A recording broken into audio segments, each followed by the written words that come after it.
বিসমিল্লাহির রহমানির রহিম। আসসালামু আলাইকুম ওয়া রাহমাতুল্লাহি ওয়া বারাকাতুহু। প্রিয় ভাই ও বোনেরা, আজকে আমরা শুনব এমন এক গল্প, যে গল্প শুনলে রাতে ঘুম আসবে না, যে গল্প শুনলে বুকের ভেতরে কিছু একটা নড়ে উঠবে, যে গল্প শুনলে মন বলবে আজই বদলাতে হবে, আর দেরি করা যাবে না। এটি এমন এক রাতের কথা, যে রাতে একজন মানুষ কবরের কাছে গিয়ে শুনতে পেয়েছিল ভেতর থেকে আসা কান্নার শব্দ। অনেক বছর আগের কথা। ইরাকের এক শহরে বাস করত এক যুবক। তার নাম ছিল সুলাইমান। পরনে সাধারণ পাঞ্জাবি, মাথায় কোনো টুপি নেই, চেহারায় তারুণ্যের ঔজ্জ্বল্য, কিন্তু হৃদয়ে আল্লাহর কোনো ভয় নেই। সুলাইমান ছিল বেপরোয়া, নামাজ পড়ত না, মিথ্যা বলত, হারাম কাজে জড়িয়ে পড়েছিল। বন্ধুরা বলতো, এখনো সময় আছে, পরে তওবা করিস। শয়তান তাকে প্রতিদিন এই মিথ্যা আশ্বাস দিত। সে বিশ্বাস করত। একদিন রাতে সুলাইমান কবরস্থানের পাশ দিয়ে ফিরছিল। রাত তখন অনেক গভীর, চাঁদ নেই, চারদিকে ঘুটঘুটে অন্ধকার, শুধু দূরে একটি লণ্ঠনের আলো। সুলাইমান দ্রুত হাঁটছিল। হঠাৎ সে থেমে গেল, কান খাড়া হল। কবরস্থানের ভেতর থেকে আসছে অদ্ভুত একটি শব্দ। প্রথমে মনে হলো বাতাসের শব্দ, তারপর বুঝল এটি কান্নার শব্দ। ভেতর থেকে, মাটির নিচ থেকে। সুলাইমান ভয়ে জমে গেল, পা দুটো যেন মাটিতে আটকে গেল। পালাতে চাইল, কিন্তু পারল না। কান্নার শব্দটা এতটাই করুণ, এতটাই বেদনাময়, যে তার বুকটা মোচড় দিয়ে উঠল। সে আস্তে আস্তে কবরস্থানের দিকে এগোল।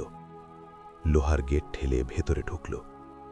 সারি সারি কবর, নীরব, শান্ত। কিন্তু একটি কবর থেকে, মাটির নিচ থেকে ভেসে আসছে সেই কান্না। সুলাইমান সেই কবরের কাছে গেল, হাঁটু গেড়ে বসল, কান পাতল। কান্নার সাথে শোনা যাচ্ছে কথা। কেউ বলছে, হায় হায়, কেন নামাজ পড়িনি, কেন আল্লাহকে ভুলে গিয়েছিলাম, কেন দুনিয়ার পেছনে ছুটেছিলাম, এখন কি হবে আমার? কেউ নেই, কেউ আসে না, শুধু অন্ধকার, শুধু ভয়, শুধু আযাব। সুলাইমানের সারা শরীর কাঁপতে লাগল, চোখ দিয়ে পানি গড়িয়ে পড়ল। সে দৌড়ে কবরস্থান থেকে বের হল, রাস্তায় এসে থামল, বুকে হাত দিল। হৃদয় ধুকধুক করছে। সে আকাশের দিকে তাকাল, বলল, হে আল্লাহ, এটা কি ছিল? এটা কি সত্যি ছিল? সে জানত, এই প্রশ্নের উত্তর পেতে হলে তাকে কারো কাছে যেতে হবে, এমন কারো কাছে যিনি কবরের কথা জানেন। পরদিন ভোরে সুলাইমান গেল শহরের বিখ্যাত আলেমের কাছে, শায়েখ ইব্রাহিম।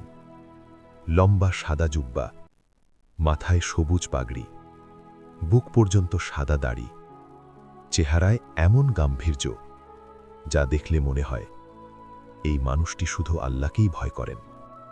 সুলাইমান দরজায় কড়া নাড়ল। শায়েখ দরজা খুললেন। সুলাইমানের চেহারা দেখেই বুঝলেন এই ছেলের সাথে কিছু একটা হয়েছে। বললেন, আসো বাবা, আল্লাহ পাঠিয়েছেন তোমাকে। সুলাইমান ভেতরে ঢুকল। শায়েখের ঘর ছোট, কিন্তু পরিষ্কার। মেঝেতে সবুজ জায়নামাজ, দেয়ালে আরবি ক্যালিগ্রাফি, এক কোণে কুরআন শরীফ। সুলাইমান বসল, গত রাতের সব বলল। কবরস্থানের কথা, কান্নার শব্দের কথা, ভেতর থেকে আসা সেই বেদনাময় কথার কথা। শায়েখ ইব্রাহিম চোখ বন্ধ করে শুনলেন, তারপর দীর্ঘ নিঃশ্বাস ফেললেন। বললেন, বাবা, কুরআন ও হাদিসে কবরের কথা অনেক বলা হয়েছে। কবরবাসী কাঁদে, চিৎকার করে, কিন্তু দুনিয়ার মানুষ সাধারণত শুনতে পায় না। আল্লাহ তোমাকে বিশেষভাবে শুনিয়েছেন, কারণ তিনি তোমাকে ভালোবাসেন। এটা তোমার জন্য সতর্ক বার্তা। সুলাইমানের চোখ ভিজে গেল। শায়েখ ইব্রাহিম বলতে লাগলেন, বাবা, নবী সাল্লাল্লাহু আলাইহি ওয়াসাল্লাম বলেছেন, মৃত ব্যক্তি যখন কবরে রাখা হয় এবং তার সঙ্গীরা ফিরে যায়, সে তাদের জুতার শব্দ পর্যন্ত শুনতে পায়। সহিহ বুখারী। এরপর আসে মুনকার ও নাকির। তারা প্রশ্ন করে, যে সঠিক উত্তর দিতে পারে না তার ওপর শুরু হয় ভয়াবহ আযাব। শায়েখ থামলেন, তারপর আস্তে বললেন, বাবা, সেই কান্না ছিল তার, যে দুনিয়ায় সময় পেয়েছিল কিন্তু কাজে লাগায়নি।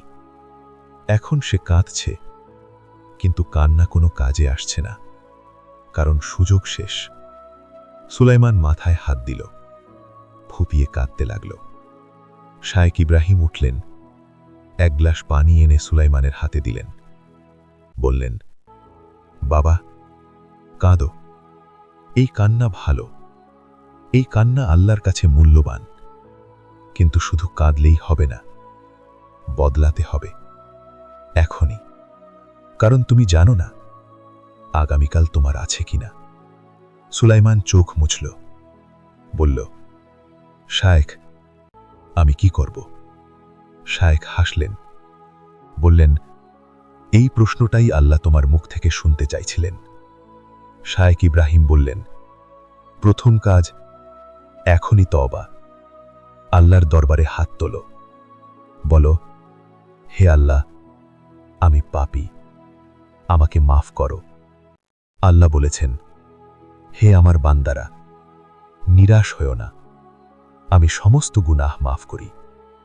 সূরা জুমার আয়াত 53। দ্বিতীয় কাজ, আজ থেকে 5 ওয়াক্ত নামাজ। নামাজ কবরের অন্ধকারকে আলো করে। তৃতীয় কাজ, প্রতি রাতে সূরা মুলক। নবী সাল্লাল্লাহু আলাইহি ওয়াসাল্লাম বলেছেন, এই সূরা কবরের আযাব ঠেকায়। চতুর্থ কাজ, প্রতিদিন এই দোয়া, আল্লাহুম্মা ইন্নী আউযু বিকা মিন আযাবিল কবর। পঞ্চম কাজ, মানুষের হক আদায় করো। যার কাছে মিথ্যা বলেছ, মাফ চাও। যার সাথে অন্যায় করেছ, ক্ষমা নাও। কারণ কবরে আল্লাহর হক মাফ হয়, কিন্তু বান্দার হক মাফ হয় না, যতক্ষণ না সেই বান্দা মাফ করে।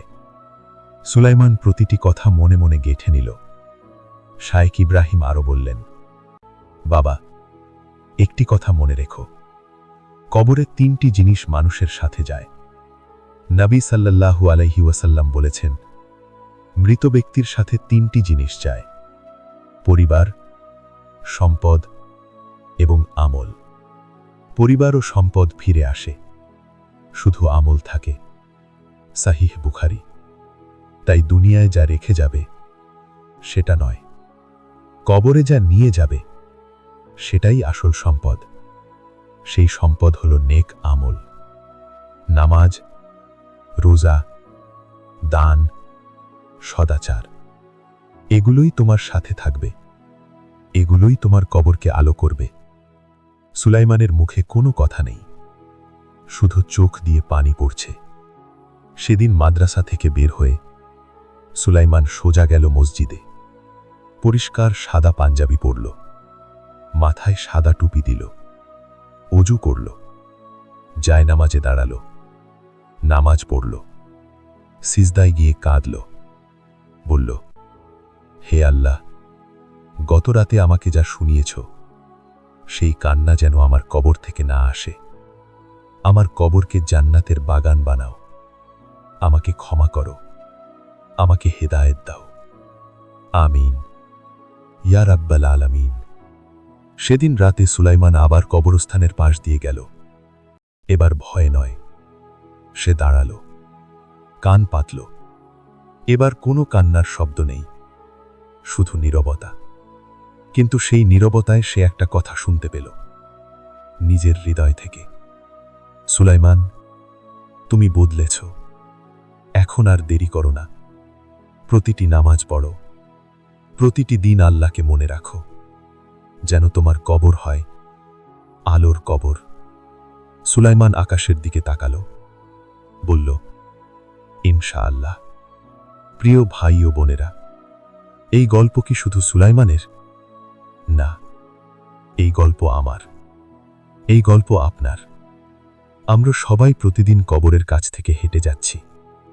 প্রতিদিন কাছের মানুষ মারা যাচ্ছে, কিন্তু আমরা ভুলে যাচ্ছি। আল্লাহ বলেছেন, প্রতিটি আত্মাকে মৃত্যুর স্বাদ গ্রহণ করতে হবে। সূরা আলে ইমরান, আয়াত 185। নবী সাল্লাল্লাহু আলাইহি ওয়াসাল্লাম বলেছেন, মৃত্যুকে বেশি বেশি স্মরণ করো, কারণ এটি তোমাকে দুনিয়ার মোহ থেকে দূরে রাখবে। তিরমিজি। আজ রাতে ঘুমাতে যাওয়ার আগে একটু ভাবুন, যদি আজ রাতে মৃত্যু আসে, আপনি কি প্রস্তুত? আপনার কবরে কি থাকবে? আলো নাকি অন্ধকার? শান্তি নাকি আযাব? এই প্রশ্নের উত্তর নির্ভর করে আজকের আপনার উপর। আজই সূরা